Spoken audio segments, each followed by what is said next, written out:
வணக்கம். என் பேர் வெற்றி மணிகண்டன். நான் பெங்களூர்லேருந்து வரேன். நான் வந்துட்டு 10th ஃபெயில் ஆனேன் ஒரு சப்ஜெக்டில். அப்புறம் வந்துட்டு அந்த ஒரே சப்ஜெக்டை வந்துட்டு 4 டைம்ஸ் அட்டெம்ப்ட் பண்ணேன். பட் ஃபெயில் ஆகிட்டே தான் இருந்தேன். அப்போ நான் வந்துட்டு இங்கே கோயிலுக்கு வரல.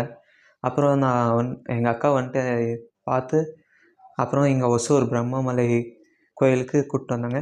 சித்தரையா கிட்டே பேச வச்சாங்க. சித்தரையா வந்துட்டு என்னை ஆசீர்வாதம் பண்ணி நீ இப்போ உன்னை நான் பாஸ் பண்ணுறேன்னு சொன்னாங்க. அதுக்கப்புறம் நான் போய் எக்ஸாம் எழுதினேன். அந்த 5வது அட்டெம்ப்ட் வந்துட்டு நான் பாஸ் ஆகிட்டேன். அதுக்காக சித்தர் ஐயாக்கும் வராகி அம்மாவுக்கும் நன்றி சொல்கிறேன்.